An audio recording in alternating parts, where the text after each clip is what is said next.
Bonjour et bienvenue sur le podcast Le Fauteuil Rose, le podcast brut et sans filtre qui met en lumière des auteurs de l'ombre, des parcours inspirants. Aujourd'hui, on accueille tout de suite notre invité du jour. Bonjour à tous et bienvenue sur le podcast Le Fauteuil Rose. Aujourd'hui, j'accueille Clay. Il a un parcours qui donne des frissons, mais en même temps un vrai parcours de résilience. Comme vous le savez, sur le podcast Le Fauteuil Rose, les parcours de résilience est vraiment mis à l'honneur. Donc, c'est parti, Clay va se présenter à nous. Bonjour à tous, je suis un jeune auteur de 19 ans. J'ai écrit mon tout premier livre Dans les ombres de soi à 18 ans, il y a un an maintenant. Et je suis passionné par tout ce qui touche à l'art, toutes les formes d'art. Explique-nous pourquoi ce titre. Ce titre, c'est en rapport avec les haltères que j'ai. Ça fait partie du trouble dissociatif de l'identité et j'ai des personnes à l'intérieur de ma tête. Et donc, je voulais choisir un titre un peu percutant qui fasse appel, montre un peu les ombres.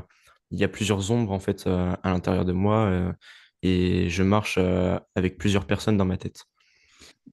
En fait, c'est quand tu as plusieurs personnalités, c'est ça? C'est ça, exactement. D'accord. Et là, on a la personnalité de toi-même, de Clay, alors. C'est ça, exactement. D'accord. Et ça doit être dur aussi bien pour l'entourage que pour toi-même aussi. Parfaitement, oui, c'est clair. Et ton entourage, comment fait face à ça? Comment ils arrivent à gérer ça? Eh bien, normalement, il le voit. C'est-à-dire que quand un alter va front, ce qu'on appelle front, c'est prendre le dessus euh, sur moi, sur Clay. Lorsqu'un alter va justement front, eh bien, il va agir différemment de moi. Et donc, il peut être plus sévère, ou plus jovial. Ça dépend. Et est-ce que tu as des personnalités qui sont agressives envers les autres ou même envers toi-même? Envers moi-même et envers les autres, oui, les deux. Oui, oui. D'accord. Ça doit être... Waouh, on commence fort l'interview. Alors, je tiens à préciser que pour Clay, c'est sa première interview. Donc, honnêtement, faites-lui honneur. Il se sent pas trop à l'aise, mais honnêtement, il présente très bien. Et moi, c'est la première fois que j'interviewe une personne avec cette pathologie. Je ne sais pas si on appelle ça pathologie, je voudrais pas faire Oui, d'erreur. C'est bien oui, ça. c'est ça. Donc, Oui. c'est une première pour moi aussi. Donc, tu vois, on est tous les deux un petit D'accord. peu... Ok. on marche comme ça. Et Oui. qu'est-ce que tu pourrais nous dire? Parce que moi, donc du coup, je vais montrer à la caméra. Donc ça, on est d'accord, c'est bien la couverture de ton livre. C'est bien ça, je l'ai juste ici. Ah, ben c'est parfait. Il est... Et il est déjà donc à la vente, hein, ton livre. C'est ça, exactement. Et ceux qui nous écoutent, ils peuvent donc le commander sur Amazon, la Fnac, etc. Oui, c'est possible. Et je recommande même d'aller sur le site des éditions Maya qui le propose sans frais de port. Oui. Peux-tu nous dire pourquoi tu écris du coup? Alors, si j'écris, c'est pour me rendre compte de ce qui m'arrive. Euh, je pense que j'ai été dans le déni, mais lorsque j'ai posé des mots sur ce que je vivais, je me suis dit, ah, quand même, c'est pas rien. Donc, ça me permet aussi de faire une pause dans ce que je vis tous les jours. Et ça me permet de prendre du temps pour moi, je dirais.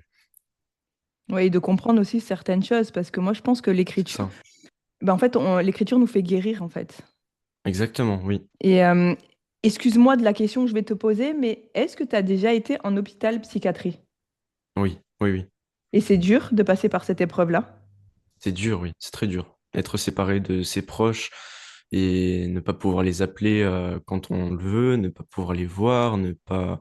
Enfin, on est complètement en dehors de la réalité. C'est-à-dire qu'en fait, on va dans un endroit, on ne peut pas sortir, on ne peut voir personne d'autre à part les soignants et les personnes aussi prises en charge, et c'est très dur.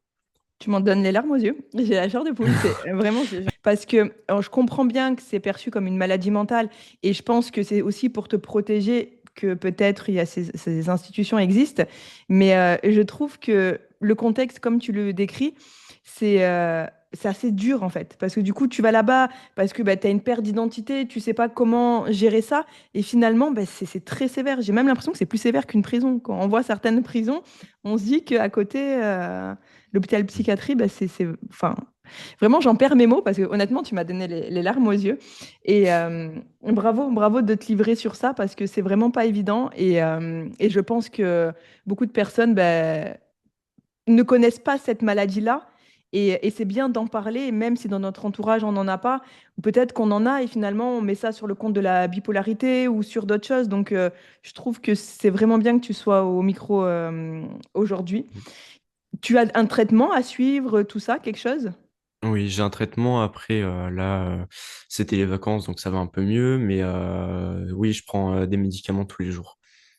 Alors, c'est une petite parenthèse que je fais pour vraiment que vous vous imprégniez de l'univers de Clay, parce que aussi, moi, je mets des auteurs en lumière, mais je veux aussi qu'on comprenne le parcours de chaque auteur.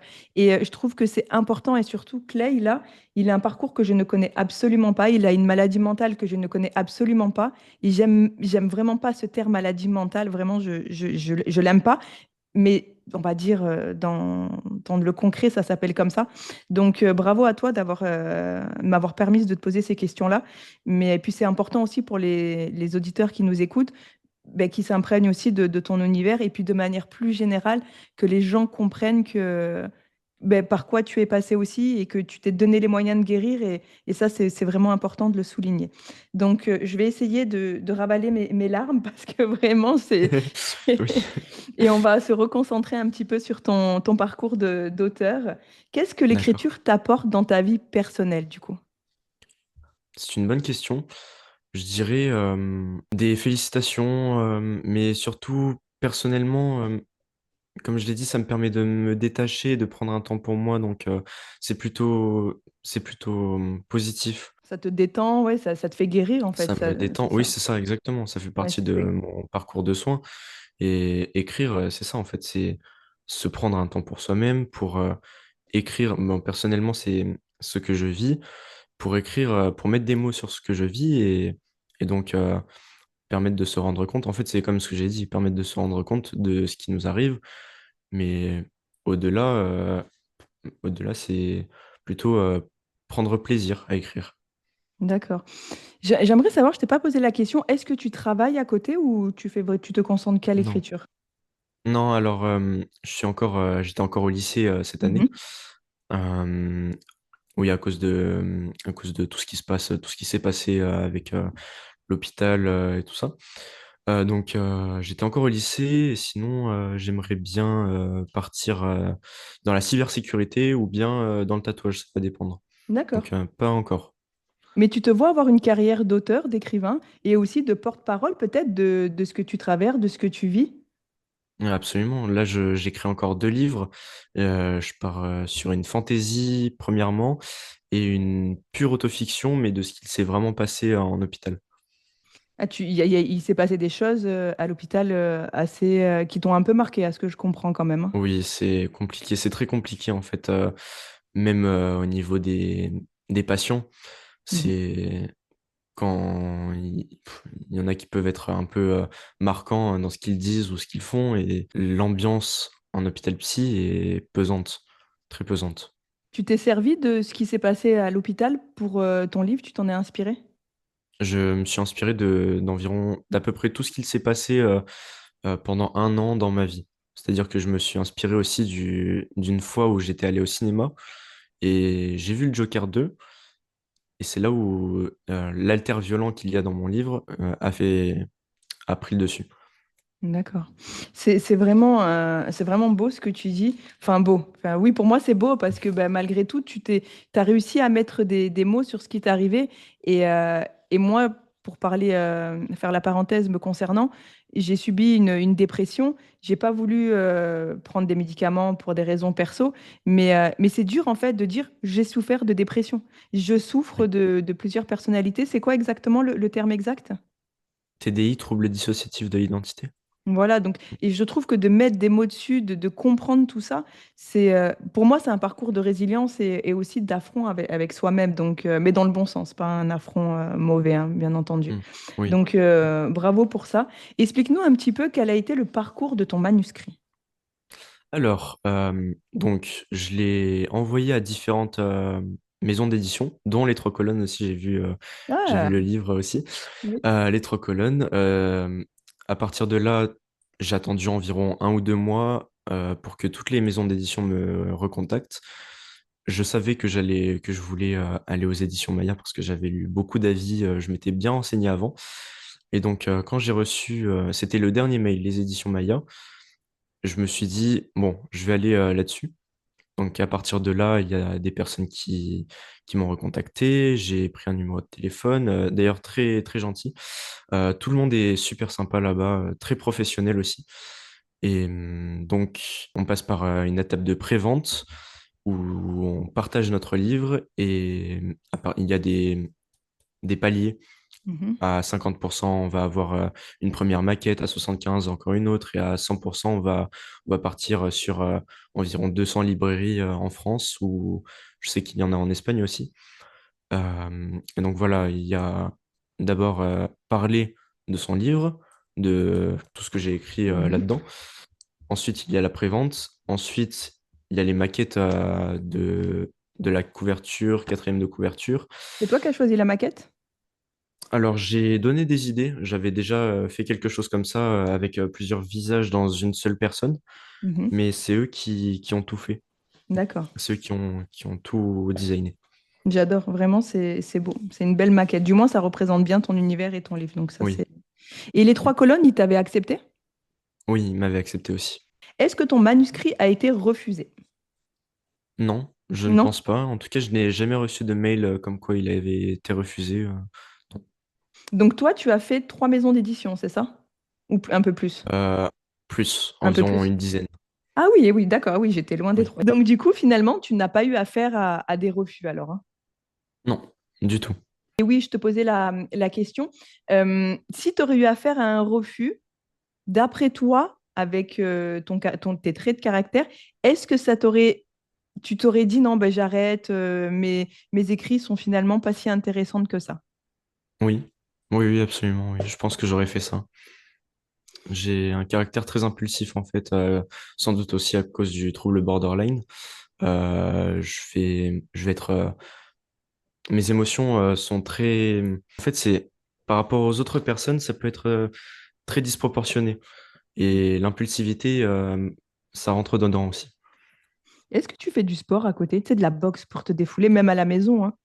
Hmm, non, pas vraiment. Après, c'est compliqué en ce moment. Il y a de l'asthme qui est arrivé aussi. Ah. Il y a eu beaucoup de choses. Et puis la dépression aussi, ça n'aide pas. Ah oui, il y a vraiment plusieurs choses aussi qui finalement qui plaident pas en ta faveur, hein. Il y a donc Ah non, non. les troubles de la personnalité, il y a la dépression, madame la Mhm, dépression, mhm. et l'asthme aussi qui est là. Allez, ça De rentre en compte. l'asthme aussi, oui. Moi, je te dis la boxe parce que ça a été pour moi un moyen, tu sais, de me défouler, et de mettre toute la colère qui était en moi. Donc, autant ça pourrait être la peinture, ça pourrait être autre, hein. C'est Mhm. juste que la boxe, c'est vrai qu'on se défoule. Oui, J'ai oui. l'impression de me voir boxer là. Mais après, c'est juste à la maison, j'ai un poutien-bois, je m'amuse avec mon fils, c'est pas en Mm. club. Je suis pas une Oui, boxeuse du tout. Mais, oui. euh, mais voilà, c'était juste pour savoir si à côté, mais voilà, effectivement, s'il y a plusieurs choses qui rentrent en compte, c'est vrai que c'est pas facile. Mais moi, par rapport à tout ce que tu dis, là, vraiment, je te vois, j'ai un Clay qui est posé, qui est calme et en fait, Oui, on voit du coup qu'il il y a certaines personnalités ou certaines choses. En tout cas, là, pour moi, tu arrives à maîtriser tes émotions, par contre. Parce qu'on oui, a oui, été oui, là, coupé. absolument. Pour ceux qui ne le savent Oui. pas, on a été coupé pendant l'interview. Clay a eu un problème de réseau et franchement, il est revenu et nickel. Donc Mm. c'est bien. C'est Oui. bien. Donc, du coup, pour revenir à la question, c'était donc le parcours de ton manuscrit. Donc, bah, tu nous as très, très bien répondu. Et quelle leçon tu en tires de ton parcours d'auteur? Aujourd'hui, est-ce que tu sais un petit peu au niveau des ventes où tu en es? Et qu'est-ce que ça t'apporte finalement à toi d'avoir écrit? À moi, alors, est-ce que j'ai tiré des leçons? Je pense que c'est du soulagement de voir justement qu'on peut aboutir à ces projets. Je ne sais pas encore où en sont les ventes, je le saurai l'année prochaine. Ah, c'est tous les ans, comme chez les Oui, trois c'est ça, colonnes. D'accord, oui, oui. c'est ça. Beaucoup de maisons d'édition font ça, hein. Les ventes sont redistribuées un an après. Est-ce que Mm. niveau écriture, tu es quelqu'un d'organisé ou de désorganisé? Un peu des deux, je dirais. En fait, depuis très longtemps, donc depuis très jeune, j'écris beaucoup. Et souvent, c'est au feeling. Donc, j'écris et les idées me viennent au fur et à mesure. Mais des fois, et c'est justement un conseil que je peux donner à certaines personnes, ce serait de structurer un peu ce que nos pensées et faire et projeter justement les idées que l'on a pour des chapitres futurs. J'aime beaucoup l'idée que tu viens de donner. Elle est très Mhm. intéressante et vraiment notez-la. Donc de vous structurer pour les chapitres suivants, tout ça. Parce que en fait, on peut par exemple, moi c'est une autobiographie que j'ai écrite, donc c'est pas vraiment un roman. Mais admettons demain quelqu'un veut se lancer dans un roman, il peut écrire le chapitre 1, bloquer complètement sur le chapitre 2 et passer directement du coup au chapitre 3 pour après. Donc ça c'est fort possible qu'on écrit un roman. Oui, absolument. Hum, Et même, je dirais, quand j'ai commencé à écrire ma fantaisie, je savais déjà quelle allait être la fin. Donc j'ai commencé à écrire, et puis là, il y a une idée de fin qui est arrivée, et donc je l'ai notée quelque part, et même je m'en souviens encore. Et au fur et à mesure que j'écris, des fois je peux être bloqué, et donc je fais peut-être le, je n'écris pas le chapitre suivant, mais j'écris des idées. Et donc là, après, ça me permet de me donner Structuré. quelques idées aussi Ouais. pour le chapitre sur lequel je bloque. Et est-ce que tu as du coup, bon, tu en as donné pas mal quand même des conseils, mais du coup, aux personnes qui sont pas dans l'écriture, enfin, ils veulent pas spécialement écrire, moi, je trouve que ça serait bien qu'au moins tous les humains sur la Terre écrivent leur autobiographie, même si Mm. c'est pas publié, mais vraiment, je trouve que c'est une des meilleures thérapies. Bien entendu, se faire accompagner, c'est bien aussi, mais l'écriture, pour moi, c'est une thérapie qui est vraiment puissante. Je risque de dire comme tout le monde, foncez. Ouais, je suis d'accord C'est avec comme, toi. oui, c'est ça. On a En fait, l'impression que c'est un oui. conseil bateau, mais finalement, ça ne l'est pas. C'est vraiment ça, hein. Oui, non, clairement, c'est ça. Vraiment, non, c'est ça en fait. Je pense aussi que c'est une des meilleures thérapies. Ça permet de se connaître soi-même en fait, Tout à d'en fait. apprendre plus sur soi-même aussi. Exactement. Exactement. Moi, je vais te demander s'il t'est possible, moi je l'ai sous les yeux, de nous lire la quatrième de couverture de ton livre. Oui, bien sûr. Alors, on commence avec une fiction bouleversante qui explore les méandres de l'identité et de la survie psychologique. Au cœur d'un environnement où les limites entre réel et imaginaire, identité et altérité deviennent floues, Clay doit affronter ses propres ombres ainsi que celles du système de soins. Mais dans ce labyrinthe de couloirs, de souvenirs et de visages inconnus, peut-on vraiment trouver la lumière? Entre introspection poignante et quête d'une vérité intérieure insaisissable, Dans les ombres de soi explore les luttes d'une personne qui tente de comprendre et d'accepter ses multiples identités tout en naviguant dans un monde souvent incompréhensible face à une complexité de l'esprit humain. J'adore. J'adore. Et en plus, donc tu parles de toi dans les livres à la première personne. Je parle de moi à la troisième personne. Troisième personne, d'accord. C'est ça. Et tu as donné ton vrai prénom. Oui, j'ai donné Et, mon vrai prénom. mais du coup, c'est un peu une autobiographie, ce livre-là. C'est ce que j'appellerais une autofiction. Une autofiction. Ok. Oui, c'est entre une autobiographie et de la fiction. D'accord, ok, ok, ok. Donc ton livre est à 18 €, je viens de le voir, j'allais te C'est demander. ça. Et Oui. honnêtement, je vous le dis, encore une fois, je ne connaissais pas, enfin je connaissais les maladies dont tu souffres, parce que j'en avais entendu parler, mais je n'avais jamais interviewé quelqu'un qui vivait ça. Désolée, je perds mes mots. Mm. Et je trouve que tu en parles vraiment bien. Et encore une fois, on ne peut pas s'inventer des vies. Toi, tu vois, c'est la meilleure personne pour en parler, euh, pour t'écouter, pour ressentir tout ça. Je Oui. pense que de parler de tout ce que tu nous as parlé là, il y a quelques peut-être mois ou années en arrière, tu ne pouvais pas en parler comme tu en parles maintenant. Oui, oui, oui. C'est clair. Donc, Oui, clairement. voilà, donc honnêtement, allez suivre Clay. Vous aurez tous les liens en description de cet épisode de podcast.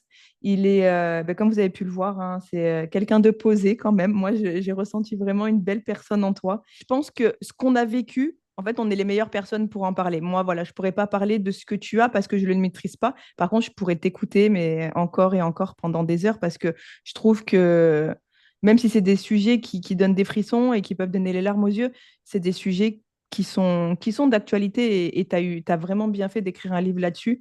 Est-ce que, avant qu'on se quitte, est-ce que ta famille ont lu ce livre ou pas? Oui, oui, oui, ils l'ont tous lu. Mm. Et ils l'ont bien pris, ça a été? Oui, justement, en fait, je pense qu'ils ont, comme moi, pris conscience de ce qui m'arrivait. Et oui, ils ont bien aimé. Mm. C'est beau d'avoir des retours quand même de personnes qu'on aime qui Mmh. sont positifs. Parce que c'est vrai, quand on écrit un livre, des fois, tu as les gens tout de suite, ils le prennent pour eux. Et c'est vrai que ça peut être agaçant parce que tu écris parce que tu as besoin d'écrire. Donc, dans ton cas, si tu es soutenu comme ça, c'est vraiment beau. Donc, Oui, merci à ta famille, du coup. Je pense que c'est bien oui. de le souligner aussi. Oui, Et tu vis merci à ma d'ailleurs famille. chez tes parents. Oui, je vis encore chez mes parents. Franchement, c'est beau vraiment de voir que tout ce que par quoi tu es passé, tu as réussi à écrire un livre, tu suis encore des études et tu as fait ta première interview aujourd'hui. Donc Oui, vraiment, oui, beau parcours vraiment, Clay. Tu peux être fier de toi. merci beaucoup. Mais je t'en prie. En tout cas, pour moi, ça a été un honneur de t'interviewer sur le podcast Le Fauteuil Rose, sincèrement. De même, ça a été un plaisir aussi. Donc, l'interview avec Lay prend fin. Je le remercie encore une fois. Vous aurez tous les liens le concernant en description de cet épisode de podcast. Je vous souhaite une belle journée. À bientôt.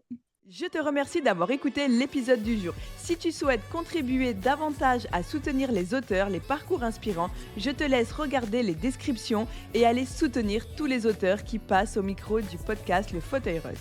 N'oublie pas également que j'ai moi-même écrit mon livre Ose briller, disponible sur toutes les plateformes. Si toi aussi tu as une histoire inspirante à raconter, si tu es un auteur, une autrice de l'ombre, alors contacte-moi en message privé ou alors à l'adresse mail en description de cet épisode de podcast. Je te souhaite la plus belle des journées. Ciao!